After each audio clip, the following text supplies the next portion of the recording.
बिहार में अपराधियों पर कड़े प्रहार की तैयारी है। लॉ एंड ऑर्डर पर सरकार सख्त है और ऐसे में माफिया और अपराधियों की संपत्ति जब्त करने की तैयारी भी है। वहीं अतिक्रमण पर बुलडोजर एक्शन शुरू भी हो चुका है। देखिए रिपोर्ट। बिहार में बहार अपराध पर प्रहार, अपराधियों की जब्त होगी संपत्ति, अतिक्रमण पर बुलडोजर एक्शन शुरू। गृह विभाग का पद संभालने के साथ ही डिप्टी सीएम सम्राट चौधरी ने अपराध पर शिकंजा कसने के लिए योगी मॉडल पर काम करना शुरू कर दिया है। डिप्टी सीएम के निर्देश पर बिहार में जहां अपराध पर प्रहार शुरू हो गया, तो वहीं अतिक्रमण पर प्रशासन का बुलडोजर चल रहा है। जो अपराधी हैं, चाहे वो किसी भी स्तर के माफिया हो, जमीन माफिया हो, बालू माफिया हो या शराब माफिया, इसको चिन्हित करने का काम किया जाएगा। उनके खिलाफ कार्रवाई की जाएगी। वहीं सरकार अब बिहार में माफिया और अपराधियों की ओर से अर्जित अकुत संपत्ति पर प्रहार की तैयारी में है। इसे लेकर 400 माफिया और अपराधियों की संपत्ति जब्ती का प्रस्ताव न्यायालय को भेजा गया है। वहीं 1200 से 1300 और माफिया और अपराधियों की पहचान भी की गई है, जिसकी संपत्ति को जब्त करने के लिए पुलिस जल्द कोर्ट का दरवाजा खटखटाएगी। हिटलिस्ट नहीं है, 400 लोगों की संपत्ति जब्त करने के लिए न्यायालय में प्रस्ताव समर्पित है। न्यायालय उस पर विचार कर रही है और 1200-1300 और लोगों को चिन्हित किया गया, उनके कागजात तैयार हो रहे हैं। जो अपराध से संपत्ति अर्जित किए हैं उनमें 400 का प्रस्ताव हम लोगों ने तैयार करके न्यायालय में भेज चुके हैं और बाकी 1200-1300 पे कार्रवाई हो रही है। इसमें liquor mafia, sand mafia, contract killers, इस प्रकार के बहुत सारे अपराधी हैं।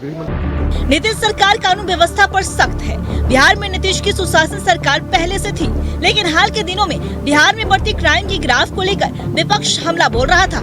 ऐसे में सम्राट चौधरी ने गृह मंत्री का पदभार संभालने के साथ ही अपराध पर प्रहार तेज कर दिया है। न्यूज़ 11 भारत के लिए पटना से रोहित के साथ ब्यूरो रिपोर्ट। बिहार में मंचलों की खैर नहीं, छेड़खानी की तो जाना होगा अब जेल। गृह मंत्री का पद संभालने के बाद डिप्टी सीएम सम्राट चौधरी ने महिला सुरक्षा को लेकर बड़े कदम उठाने के निर्देश दिए थे और स्कूल और कॉलेज के आसपास मंचलों पर कार्रवाई के लिए एंटी रोमियो स्क्वाड के गठन करने को कहा था, जिसके बाद बिहार पुलिस अब 2000 स्कूटी खरीदने जा रही है, जिसमें सवार होकर महिला जवान स्कूल और कॉलेजों के आसपास गश्ती करेंगी। देख रिपोर्ट में। मंचलों की खैर नहीं, छेड़खानी पर नीतीश सरकार सख्त, एंटी रोमियो स्क्वाड हो गई गठित। बिहार की नई सरकार ने पदभार संभालते ही महिलाओं की सुरक्षा को लेकर कमर कस ली है। उप मुख्यमंत्री और गृह मंत्री सम्राट चौधरी ने साफ लहजे में कहा है कि सड़क पर, स्कूल कॉलेज के बाहर मनचले रोमियो बनकर घूमे तो सीधे जेल की हवा खानी पड़ेगी। उन्होंने एंटी रोमियो स्क्वाड गठित करने और पिंक पुलिस की तैनाती का ऐलान किया है। डिप्टी सीएम सम्राट चौधरी ने स्कूल कॉलेजों के आसपास एंटी रोमियो स्क्वाड को एक्टिव करने का निर्देश दिया है, ताकि स्कूल कॉलेज जाने वाली बच्चियां सुरक्षित घर लौटे। जगह कोई रोमियो घूम नहीं सके, कोई हमारी बहनों को छेड़ ना सके, बच्चियों को नहीं छेड़ सके, इसके लिए विशेष फोर्स लगाने का काम किया जाएगा।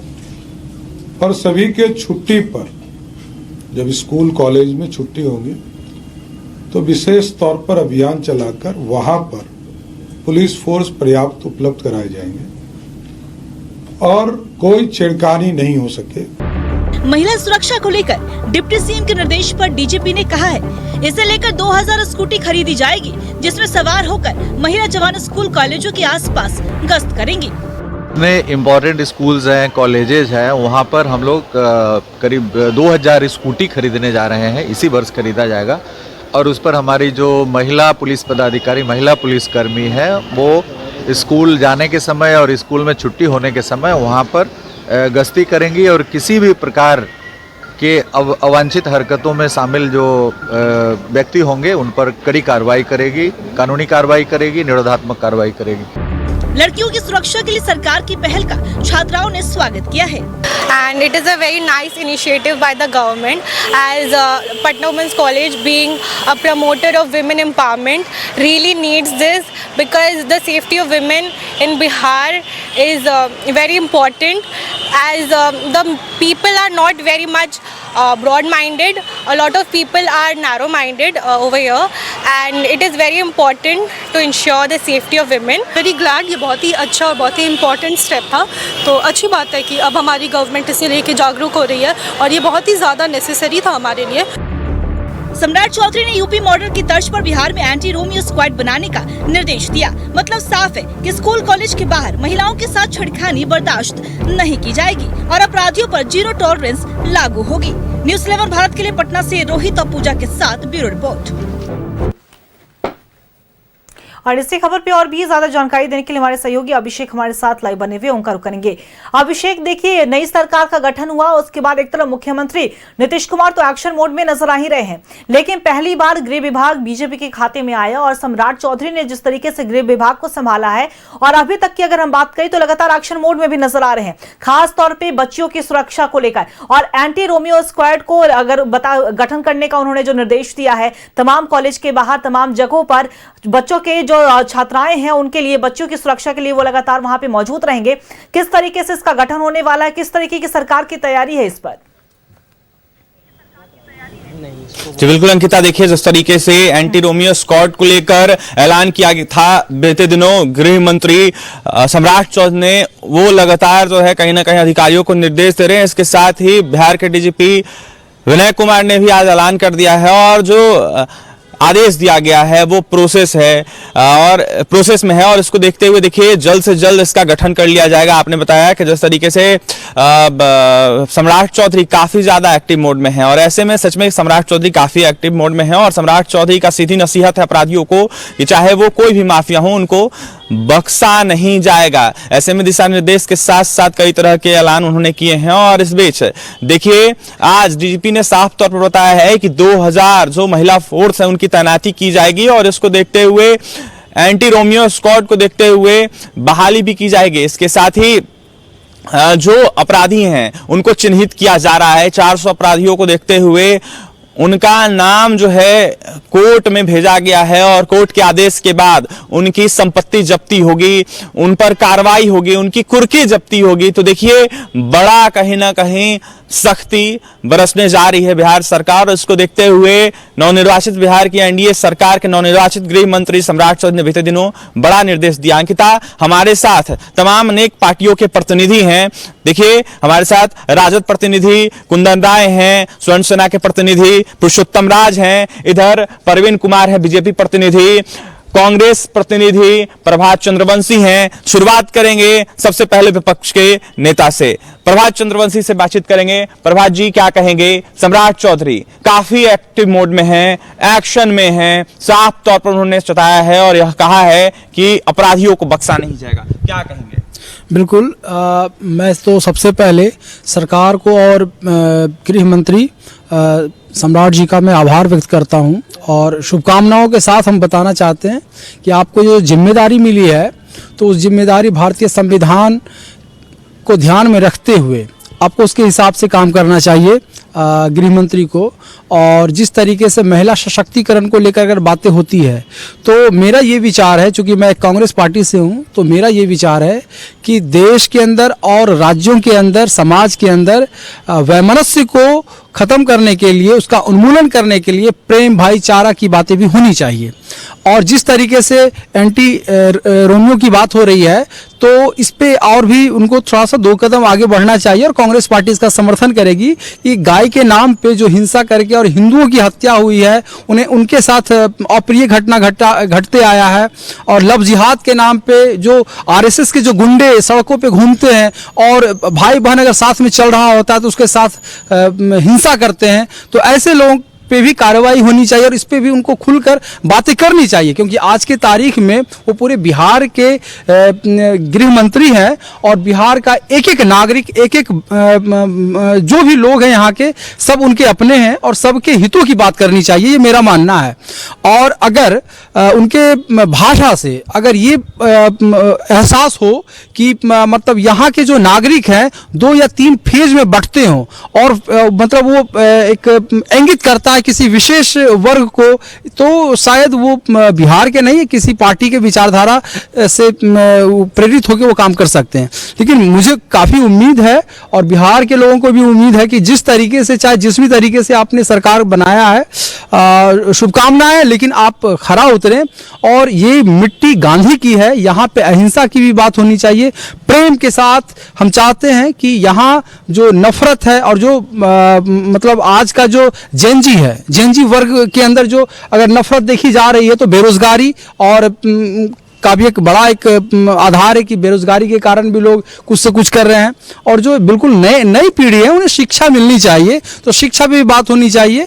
और शांति को लेकर एक ऐसी टीम बनाने की जरूरत है जहां पे गांधी की बात होती है, बुद्ध की बात होती है कि प्रेम के साथ हम नफरत को खत्म करते हैं। तो ऐसी भी बातें होनी चाहिए। क्या कहेंगे, कितने सहमत हैं प्रभात जी के बातों से? देखिए प्रभात जी बहुत सारे बात का समर्थन किया, अच्छा लगा। लेकिन हम ये भी बताना चाहते हैं कि आज जो परिस्थिति है, अभी के जो परिस्थिति में जो कार्य हो रहे हैं, वो कार्य ऐसे ही नहीं हो रहे हैं। इनके तत्व के जो लोग हैं, महागठबंधन तत्व के लोग, अधिकांश जगहों पे इनका देखिएगा अराजक तत्व कैसे हावी होते हैं।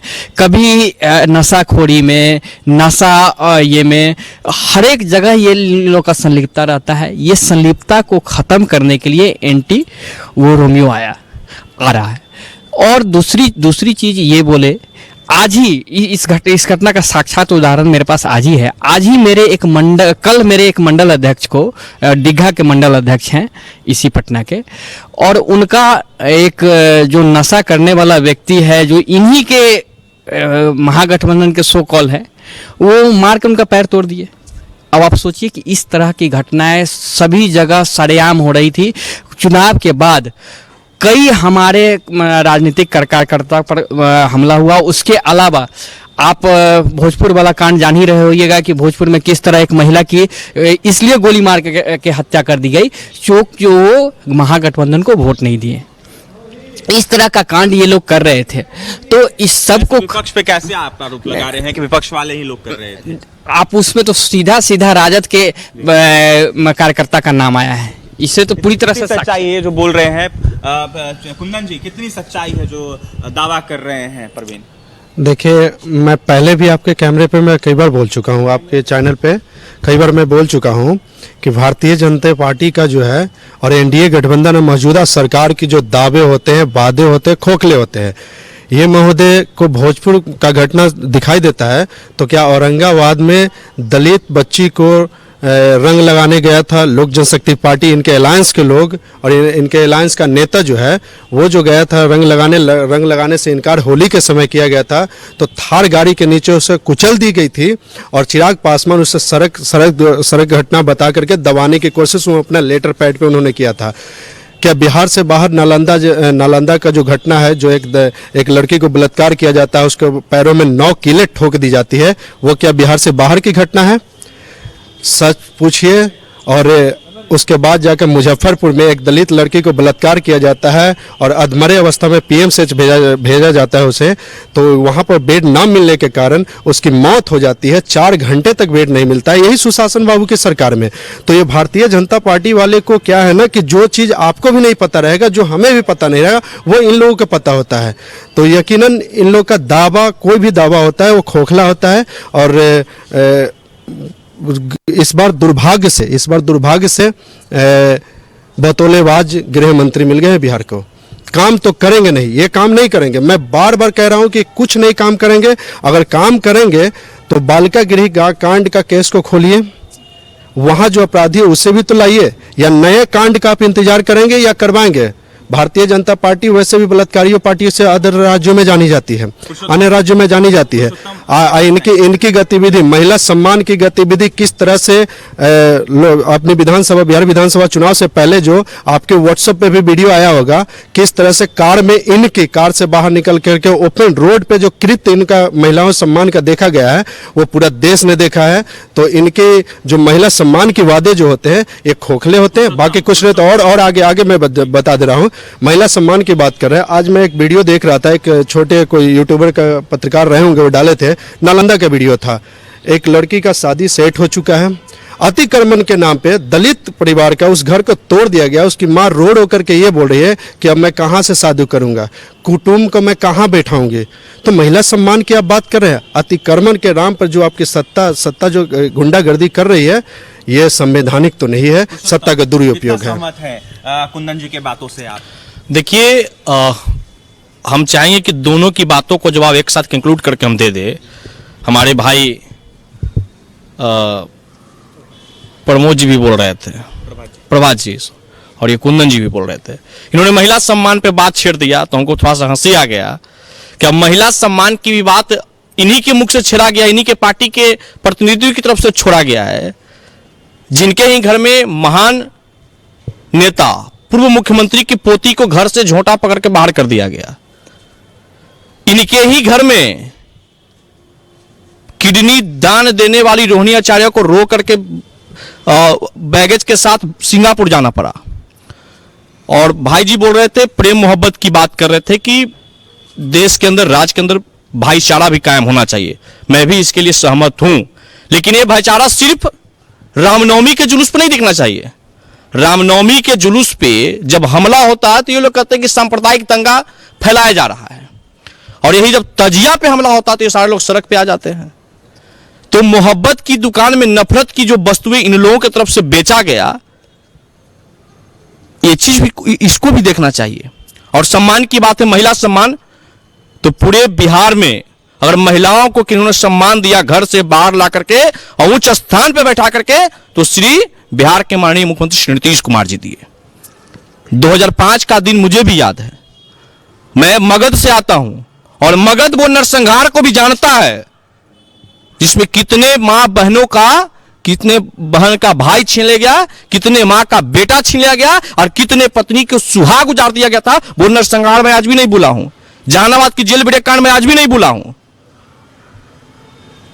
बिहार की बेटी घर से बाहर नहीं जाने दिया जाता था कि पता न क्या हो जाएगा। और उस समय के तो मौजूदा न्यायालय डीजीपी कहते थे कि एक अन्य मार्ग से गुंडागर्दी चलता है, मुख्यमंत्री आवास से यहां क्या बोलता है कि सुशासन व्यवस्था बिगाड़ने का काम किया जाता है। आज तो आज यही लोग सवाल खड़ा करते हैं कि अफसरशाही है। मतलब इन लोग का कहने का मतलब होता है कि जो प्रशासन चाहता वही होता है, लेकिन इनके समय में क्या होता था कि जो ये चाहते तो वही प्रशासन करते थे। बड़े बड़े अधिकारी को जूता पहनाना पड़ता था, पत्रकार को सवाल पूछने की आजादी नहीं थी, मारेंगे दो मुक्का के नच के गिर जाओगे। ये कौन सी सम्मान की बात होती है? ये कहां सम्मान चला गया? और आज जो कुछ भी बिहार में हो रहा है, अपराधियों की जमीन कब्जा करने की बात हो रहा है, उनके जमीन पे क्या बोलते हैं, बुलडोजर चलाने की बात कर रहे हैं।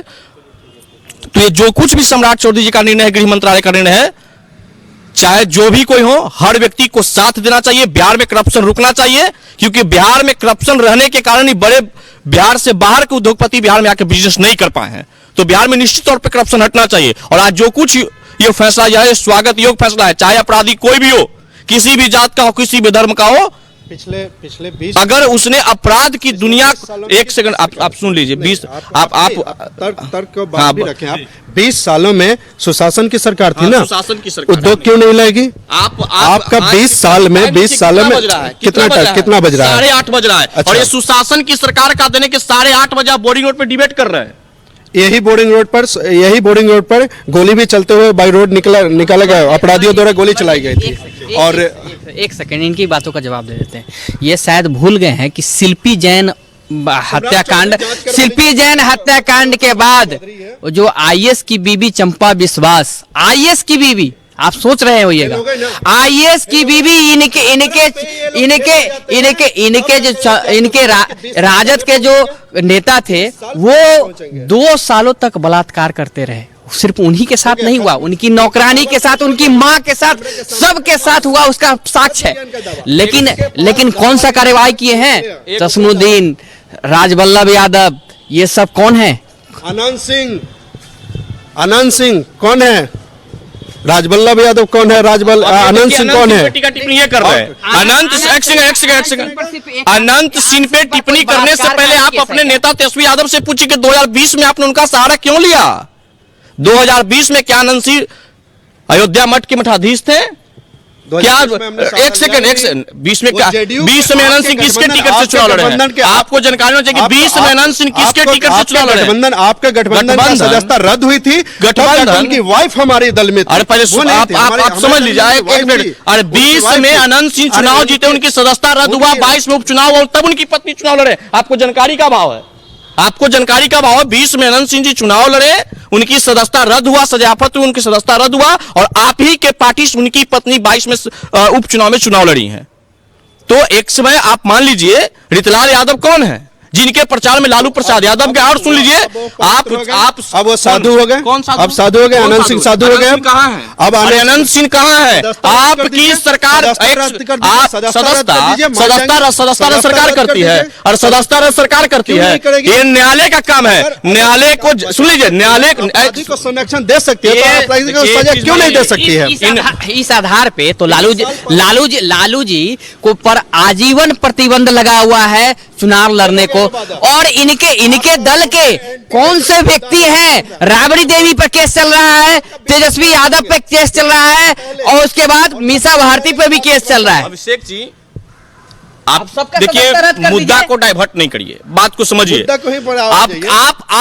आपको समझ में है, आप लोग को एक सुनिए, मेरी सरकार नहीं है, सरकार आपकी थी। गृह मंत्री आप सम्राट चौधरी को सुनिए, सम्राट चौधरी को आप करें कि लड़की छेड़ देते हैं। बीच में तेजस्वी यादव जी डिप्टी सीएम थे, क्यों नहीं सम्राट चौधरी को जेल में भेज दिए?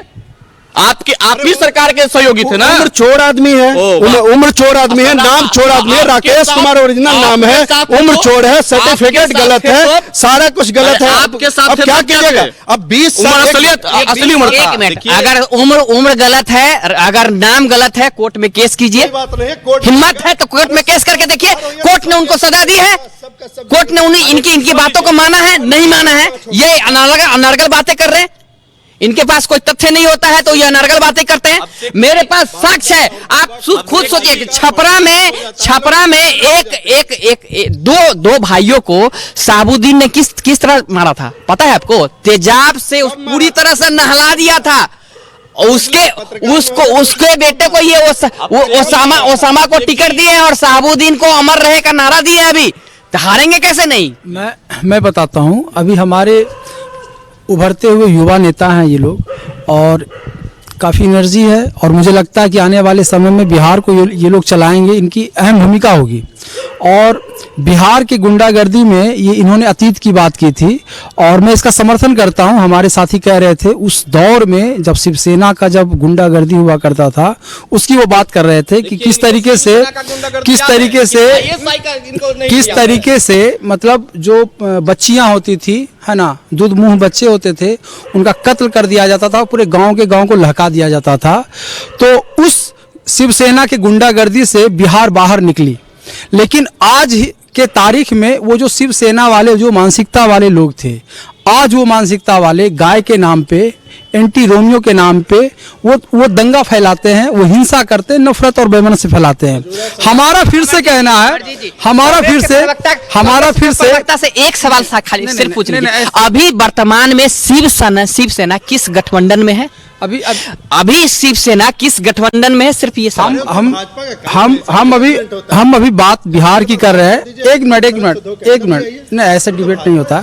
हम बिहार की बात कर रहे हैं, हम उस धरती की बात कर रहे हैं जहां से अहिंसा का शंखनाद बुद्ध ने किया था, भगवान बुद्ध ने किया था, महावीर ने किया था और पूरे दुनिया का सबसे बड़ा दार्शनिक की बात वो नहीं करे जो जिसकी सरकार में गौ के पर जो ये गौ हत्या पर प्रतिबंध लगाने के लिए जब साधुओं ने आंदोलन किया था तो उस पे गोली चलवाया था। वैसे लोग अहिंसा की बात कर रहे हैं। अभिषेक जी हमको बहुत अच्छा लगा कि इन्होंने भगवान बुद्ध की याद दिलाए। तो हमें जिस बिहार की भूमि पर हम खड़ा है, ये आर्यभट्ट की भूमि है, चंद्रगुप्त मौर्य का भूमि है और इस भूमि को हम बिहारी होने पे अपने आप को गर्व महसूस करते हैं। लेकिन ये लोग ने क्या किया कि बिहार विधानसभा का चुनाव जीतने के लिए वैसे लोगों को बिहार में लाकर के बिहार के लोगों को मोटिवेट करवा रहे थे जिनका बयान क्या था कि बिहार को उन्होंने तुलना किया था डेंगू मलेरिया से।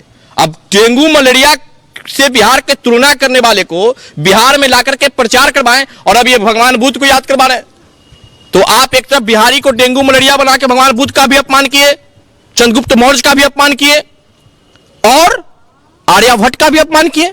तो पहले एक स्टैंड पे क्लियर रहिए कि आपको बिहारियों के सम्मान के लिए खड़ा रहना है या बिहार के साथ राजनीति करना है। एक चीज स्पष्ट हो गया है। ये भाई साहब अभी बोल रहे थे कि बिहार के गृह मंत्री कुछ नहीं करेंगे, बोतलेबाजी करेंगे। इनकाउंटर हुआ, अब 400 आपराधिक व्यक्तियों के लिए उन्होंने न्यायालय में दे दिया कि इनकी जमीन की कुर्की जब्ती होना चाहिए, इन पे कार्रवाई होगा।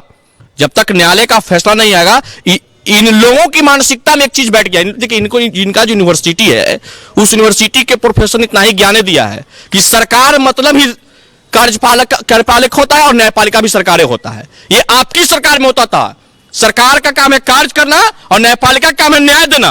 कौन अनंत सिंह अपराधी है कि नहीं है, इनकी सदस्यता जाएगा कि नहीं जाएगा, कोई माय के लाल पैदा नहीं, किसी पार्टी के राष्ट्रीय अध्यक्ष में इतनी हिम्मत नहीं है कि सदस्यता रद्द करेगा जब तक न्यायालय नहीं चाहेगा।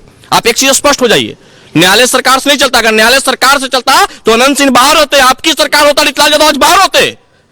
रितलाल यादव सरकार की परिभाषा तो आपको पता नहीं है। नहीं, आपको पता है, आपको हम तो सरकार मैं आपको ज्ञान दे रहा हूँ, मैं आपको ज्ञान दे रहा हूँ, मैं ज्ञान दे रहा हूँ। सरकार की परिभाषा ये बता रहे हैं। सरकार का निर्माण, सुनिए ऐसे नहीं होता, ऐसे डिबेट नहीं होता। ये गुंडागर्दी है सर, सिर्फ बीजेपी वालों की गुंडागर्दी है। गांधी जी ने कहा था जब देश आजाद होने के बाद कि इस कांग्रेस को समाप्त कर दिया जाए, आपको नहीं जानकारी, लेकिन इन्होंने समाप्त नहीं किया। आज जो कांग्रेस है ये कांग्रेस नहीं है, ये इंदिरा कांग्रेस है। इंदिरा गांधी हिटलर शाही वाली कैमरा और वही कांग्रेस। मैं कैमरा के सामने बता रहा हूं कि देख लीजिए डिबेट का जो स्तर है, ये स्तर है इन लोगों का। ये लोग गुंडागर्दी है, गुंडे को पालते और ये लोग पनाह देते हैं। मैं बता रहा हूं, वाह, पहले तो सरकार की परिभाषा, मैं उसको पालने वाले, नस्मुद्दीन को पालने वाले ये लोग हमें ज्ञान देंगे कि हम लोग गुंडागर्दी वाले। अभी दिखता है जो धर्म की अभी पहले सरकार की परिभाषा सुनिए। सरकार की परिभाषा, हाँ बताइए, आप बताइए। विधायिका, कार्यपालिका, आप सुनिए। जो चुन के आते हैं उनका काम क्या है? नहीं, सरकार का निर्माण नहीं, सिर्फ आप ये बताइए जो चुन के आते हैं, जो जनता के द्वारा चुन के आते हैं, उनका कार्य क्या है? तब इनकी बातों का हम जवाब लेंगे। इनका आप हमको सरकार का गठन समझा रहे हैं, हम आपकी बातों का जवाब दे रहे हैं। क्या सरकार का काम है फैसला सुनाना? सरकार का काम है अभी गैर संवैधानिक बात आपने कहा कि जो न्यायपालिका होता है वो सरकार में नहीं होता है, तो आप न्यायपालिका को अलग मानते हैं। सरकार का सबसे अभिन्न अंग न्यायपालिका है, विधायिका, कार्यपालिका और न्यायपालिका। नहीं, और आज के तारीख में पूरे हिंदुस्तान में और बिहार में हर जगह ये आरएसएस वाले लोग खुद को सरकार समझते हैं। ये चाहते हैं कि ये जो भारत है गंगा जमनी तहजीब का देश है, इसे पुलिस स्टेट बनाना चाहते हैं जो अंग्रेजों का था। लेकिन इस सवाल का उत्तर दे रहा हूं, गंगा जमनी तहजीब का है। ऐसे लोगों को आने वाले वक्त में यहाँ के लोग जवाब देंगे और मोहब्बत से जवाब देंगे। इनके सवाल का मैं उत्तर दे रहा हूँ।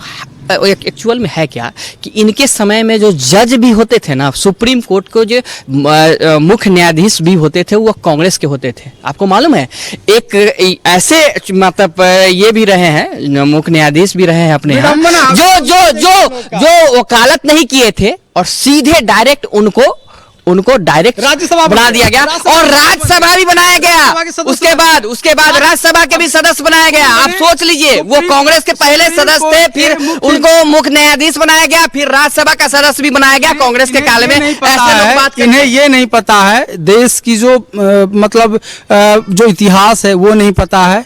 महापुरुषों ने क्या बोला, गांधी ने क्या बोला, ये नहीं पता है। अरे गांधी की बात तो ये लोग नहीं है। गांधी जी ने तो कहा था कांग्रेस को समाप्त कर दो। गांधी के आदर्शों को नस्ताबूद किसने किया? आप गांधी को मानते हैं? मानते कौन? जय गांधी बोलिए, जय गांधी। इसमें क्या दिक्कत है? आप गोड से मुर्दाबाद बोल दीजिए।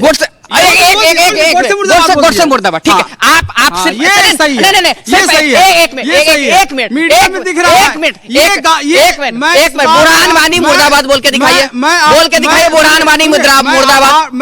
आप बोल के दिखाइए, दाऊद इब्राहिम मुर्दाबाद बोल के दिखाइए। महात्मा गांधी अमर रहे, गोड से मुर्दाबाद। बुरहान वानी के बारे में हिंदुस्तान का पहला आतंकवादी मुर्दाबाद। साबुद्दीन मुर्दाबाद बोल के दिखाइए। अरे ये क्या बात भाई, क्या बात हुई? वो आतंकवादी है क्या? आतंकवादी साबुद्दीन आतंकवादी नहीं है। आप लोग के पास क्या साबुद्दीन आतंकवादी नहीं है? राजनीतिक और सामाजिक दृष्टिकोण नहीं है। और इस तरीके का डिबेट जो आप लोग देखते हैं प्रवक्ता सुनिए बीजेपी का जो प्रवक्ता लोग समझ में आ गया होगा, बीजेपी का चाल चरित्र समझ में आ गया होगा। साहबुद्दीन के नाम पे एक ही मिनट में इनकी सिट्टी पिट्टी गुम हो गई, क्योंकि अगर साहबुद्दीन के बारे में बोले जो तो शब्द राजद के प्रवक्ता क्या क्या हाल करेंगे समझ लीजिए। जिन शब्दों का आप प्रयोग करते हैं ना, आपका प्रयोगशाला, विश्वविद्यालय है ना, जियो विश्वविद्यालय, नफरत का बाजार, वो सब है, बाजार हमको समझ में आता है सर, नफरत का बाजार समझ में आता है। देश जो इतनी सालों से कितनी गर्त में थी, आपातकाल जबरन थोपा गया, वो समझ में आती है हमें। अघोषित आपातकाल है, पता है ना, सदन में 150 सांसदों को, सदन में 150 सांसदों को निकाल के और कानून तैयार करना बना के रखा था निर्वाचन आयोग। आप ये बताइए, निर्वाचन आयोग ईमानदारी से काम कर रही है की बातें भूल गए क्या? मीडिया आप एक चीज समझ लीजिए, ये पूरे मुद्दे को इन्होंने डाइवर्ट कर दिया। बात आप ये बताइए कि सम्राट चौधरी जी जो फैसला लिए, गृह मंत्रालय की तरफ से जो फैसला है कि अपराधियों का जमीन कब्जा होना चाहिए, अपराधियों को इनकाउंटर होना चाहिए, इसमें आप सहमत है कि नहीं? आप कहां चले? बिल्कुल बिल्कुल। आप मैं प्रारंभ ये नॉन स्टॉप नहीं, एक मिनट, मैंने प्रारंभ से ये गुंडागर्दी है, मैं प्रारंभ में ही सम्राट चौधरी का आभार व्यक्त किया और हर तरीके का बात किया, लेकिन हमने प्रश्न ये भी किया, चूंकि एक जिम्मेदार विचारधारा से हम हैं, हमारा कहना है कि जिस तरीके से आपने स्टेटमेंट दिया है उस पर आपको खराब उतरना है, नंबर 1। नंबर 2, आपके सिर्फ कह देने से नहीं होगा, किसी भी चीज के लिए अगर अलग से पुलिस और जिस तरीके की जो बातें निकलकर सामने आ रही है, इससे कहीं ना कहीं आने वाले समय में ये देखना बड़ा दिलचस्प होगा कि राजनीति और सियासत जो है पूरी तरीके से गर्म है। एक तरफ गृह विभाग की जो संभाला है सम्राट चौधरी ने लगातार गृह मंत्री के तौर पर, जो लगातार वो कार्रवाई कर रहे हैं, तो इससे कहीं ना कहीं जो विपक्ष है वो सवाल भी उठा रहा है कि अगर कार्रवाई की बात की है तो आपके भी सरकार में तमाम जो अगर आंकड़ों की अगर हम बात करें तो हमने देखा है कि नीतीश सरकार में भी कई बार ऐसे मामले सामने आए हैं जहां पे गोलीबारी हुई है, लेकिन साफ तौर पे कहा गया है कि उन पर कार्रवाई होती रही है और आने वाले समय में भी अपराधियों को बख्शा नहीं जाएगा। अब किस तरीके से ये सरकार काम करती है देखना बड़ा दिलचस्प होगा, नजर बना के रखिएगा, हम आपसे जानकारी लेते रहेंगे। फिलहाल आपका बहुत बहुत शुक्रिया तमाम जानकारी साझा करने के लिए।